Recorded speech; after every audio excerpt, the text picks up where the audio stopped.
สบายดีพ่อเนี่ยพี่น้องวันนี้ดราม่าบุญนะฮะน้อยพี่น้องประเภทนี้นะฮะน้อยลายตามมู่กองพี่น้องเอ้ยป้าไปเบิ่งนำกันแล้วมีตามประเภทนี้เพิ่นมีบังไฟได้แล้วก็มีแห่กองสั้นกองยาวแล้วก็ฟ้อนประเภทนี้พี่น้องเอ้ยป้าไปเบิ่งนำกันพี่น้องตอนนี้ก็มาฮอดหุ่นเฮียยืนอ๋อตัวจะท่าพวกกะฮับเด้อเนาะโอ้โหมียางชีนนะพี่น้องอ๋อโตเป็นเสพเลยดิอ๋อตัวนี้ยังเคิงซ้ำนึงพี่น้องหิมะเริ่มมีท่านมากหิมะอยู่หุ่นเฮียยืนหน้าห้างน้อยมาฮอดหุ่นเฮียยืนจะท่าเฮาน้องเดินหน้าห้างน้อยเพิ่นก็มีการย่างศีลเป้าพอดีแซ่บพี่น้องไปดูน้ำกันเพิ่นฟ้อนประเภทนี้อยู่วัดบ่านี้ไปเบิ่งกันพี่น้องอันนี้จะท่าน้องเดินพี่น้อง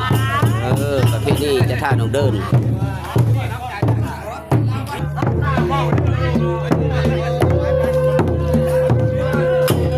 ตอนนี้กำลัง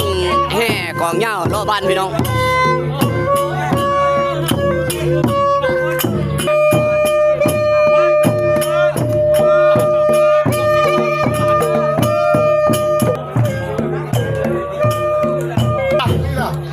หลังจากมาฮอดเดินจะท่าก็มีผ้าเข้าผ้าเล่าได้พี่น้องของแซ่บของแซ่บพี่น้อง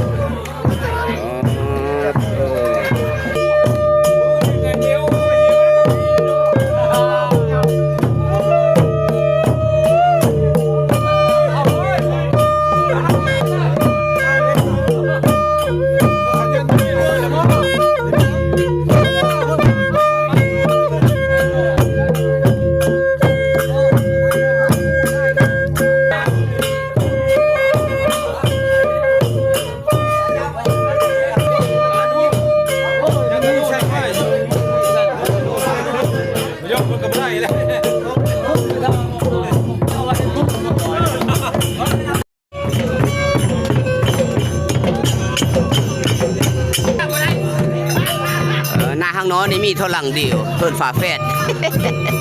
ส่งเฮิร์นฝาแฝดพี่น้องมีเท่าหลังเดียวเด้อนางน้อยเด้อยังมุงแปนคือเก่า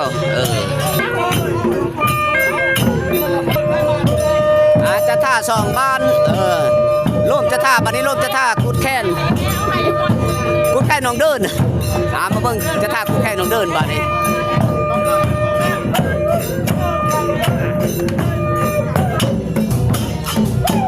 ตอนนี้จะท่าร่วมกันสองบ้านพี่น้องมีจะท่ากูดแค่แล้วก็จะท่าน้องเดินนี่เต้าร่วมกันกำลังกากเกมสีฮาวัดเด้อพี่น้องเด้อโจจัดเบิ่งนำกันพี่น้องบุญประเภทนี้บ้านหน้าห้างน้อยนี่บาดีจานบาดีนี่บาดีจานอยู่ดีแม่งจ้า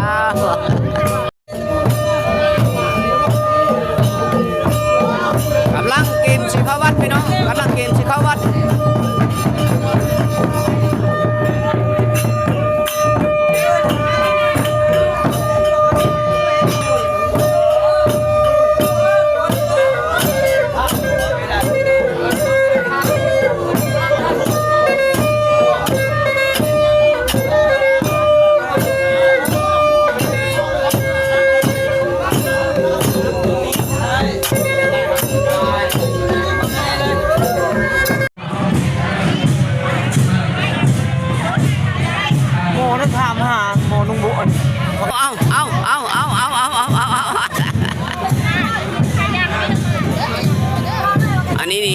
สาวผู้ไทยบ้านหางน้อยพี่น้อง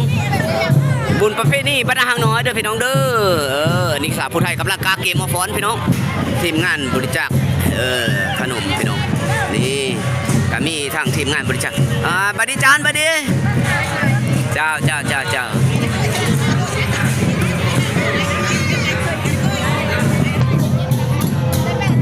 จังโมงพากัดฟ้อนจังโมงประมาณจังโมงแล้วแหละโอ้คือแล้วไว้นี่นับเย็นพี่น้องเย็นขยับโอ้โหก้อนเสื้อกันได้เด้อหลายแบ่งเท่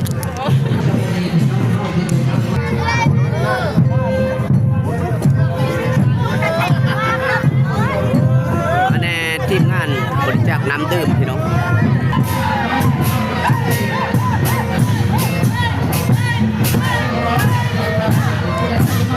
บุญประเพณีบ้านนาหางน้อยพี่น้องชาวผู้ไทยนาหางน้อยมาคบสาวน้อยผู้ไทยที่นาหางน้อยเอ้ยอยู่ที่แม่ง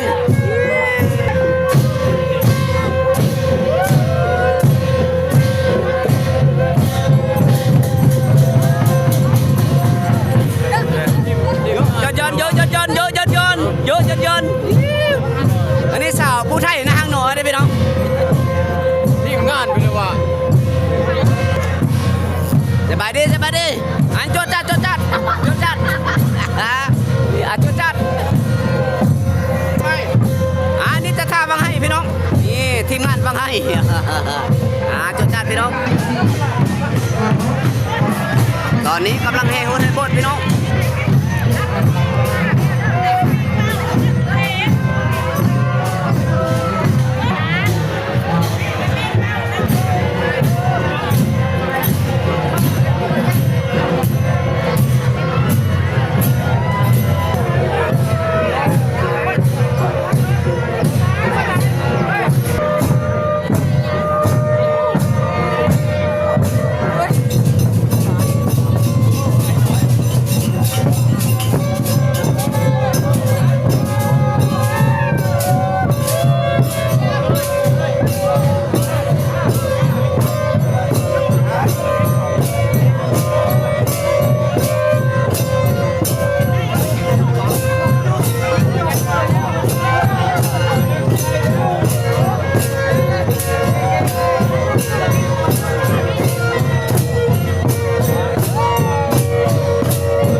ท่านบอกว่ากับผมไปผมมาได้พี่น้องต้องเมาแน่หายแน่น้ำกระทุ้งเยอะแน่มันทุ้งเยอะแน่พวกที่นอกเรื่องของเมียนาเขาบอกว่าจะดีกับมันไปไหนดีคือพระของเราเพราะลายมันอนุญาตให้ก็นี่กำลังมาจับเอานิ่งกว่าเนี่ยจับเอามือจับรถนิ่งกว่าต้องมือไปยืดเท้าไปยังเอานิ่งๆเอาดิ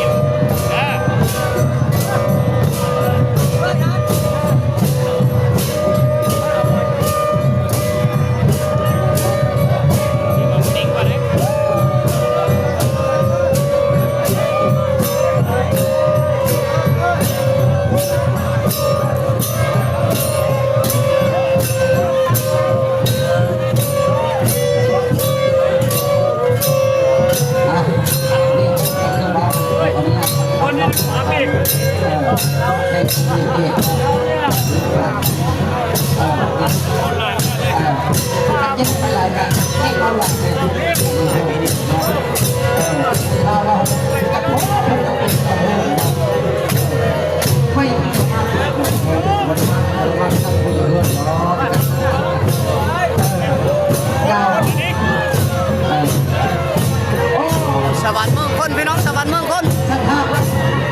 งานบุญประเพณีบ้านนาหางน้อยพี่น้องคนแพ้คนว่าคนลายเรียรอเลย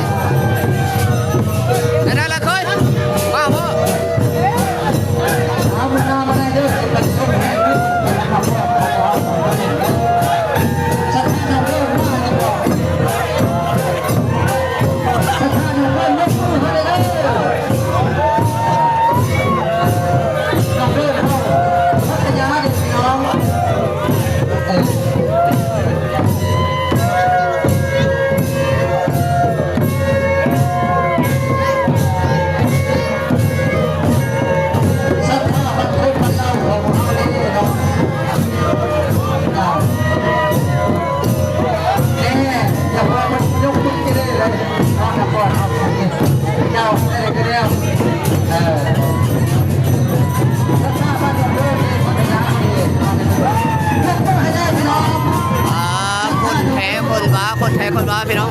คนหลายบุญประเภทนี้อยู่ที่บ้านนางน้อยเผาบุญให้นางน้อยพี่น้อง เดินเด้อนี่ยกมือแล้วเดินเด้อพัทยาเด้อ แต่เป็นบุญมากครับมื้อนี้แล้วคนหลายพี่น้องคนหลายแท้หลายวาได้พี่น้องเลยทีมงานดุกสดาก็มาเนาะ ตัวลองให้ดูว่าเจ้าถ้ามึงคนลงแรงคนเห็นคนมาจะคือเพราะว่าเจ้าใช่ว่าจับพบแต่เนาะจับพบเนาะสัมภาษณ์เนาะ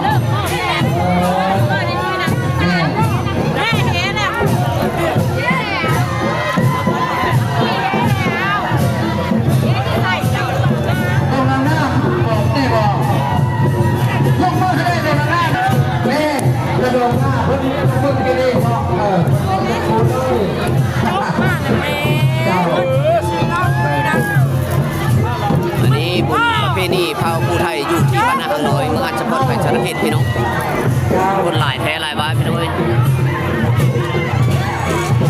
จะเบิ่งคลิปเต็มเฮาเบิ่งอยู่ทาง2 YouTube ได้พี่น้องอันนี้บุญประเพณีเผาผู้ไทยเด้อพี่น้องเด้ออยู่ที่บ้านนาน้อยเมืองอัญชพลแขวงชนเขตตอนนี้กำลังแห่โหดให้คนหลายแท้หลายวาพี่น้องถ้าเพิ่งพี่น้องอยากเบิ่งคลิปเต็มก็เฮาเบิ่งทั้ง2 YouTube ได้พี่น้องเอ้ยคลิปเต็มยาวๆม้วนๆมันๆเลยคลิปเต็มยาวๆม้วนๆมันๆเฮาเบิ่งทั้ง2 YouTube ได้พี่น้องตอนนี้กำลังแห่โหดให้โบดอยู่ที่บ้านนาน้อยเมืองอัญชพลแขวงชนเขตบุญประเพณีเผาผู้ไทยบ้านเฮาแม่นบ่เอ้ยนี่ถ้าเบิ่งอยู่เฮาเบิ่งแบบยาวๆประเพณีงามๆแบบผู้ไทยบ้านเฮาเขาเบิ่งทั้ง2 YouTube ได้เด้อพี่น้องเด้อ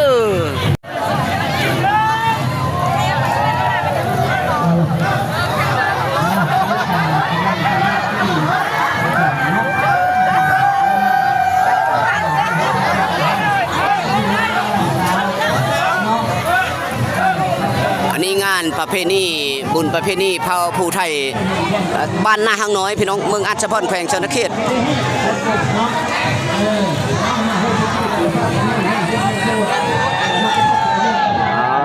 งานนี้ในลูลาได้พี่น้องโอ้ย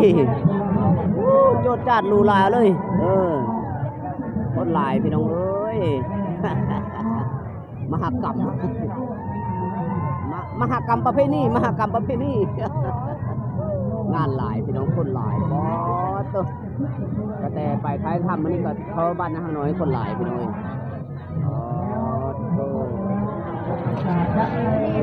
หลายแท้หลายวาพี่น้องเอ้ยหลังจากให้โฮสเทโบดแล้วก็มีการจุดบังไฟเบิกแผนกบังไฟพี่น้อง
บุญประเพณีบ้านนาหางน้อยพี่น้องเอ้ยเผาผู้ไทยเมืองอัญชพลแขวงชนเขต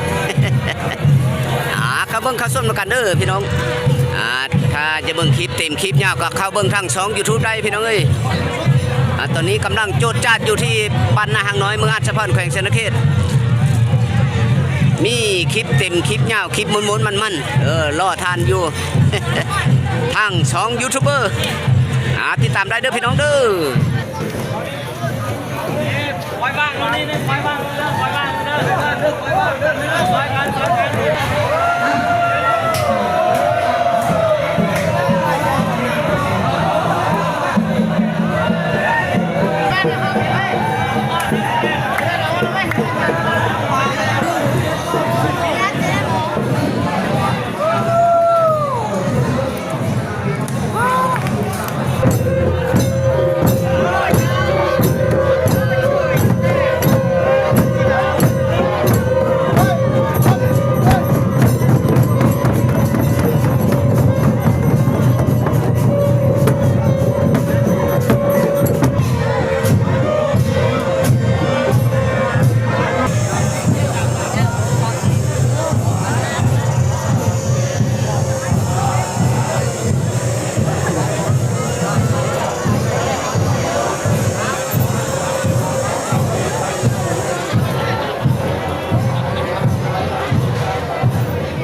ว้บ่านี่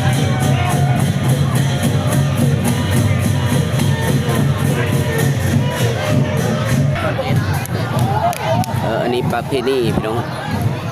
จะเป็นบันไดเงินบันไดทองหลังจากโพสต์ส่งครูบาอาจารย์ตามศาสนาพุทธแล้วก็มีบันไดเงินบันไดทองได้พี่น้องเอ้ย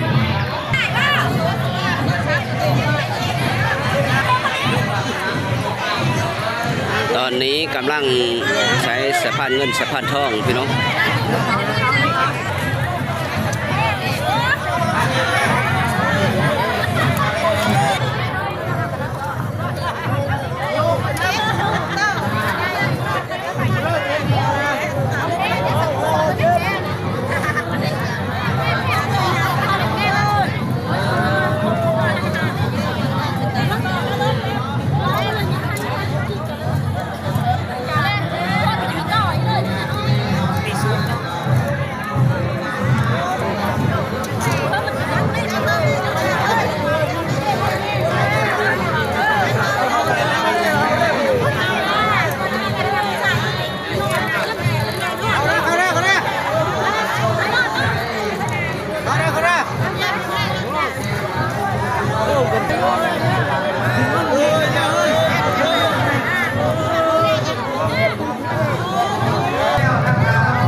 บ้านนาหางน้อยเมืองสะพอนแขวงสะ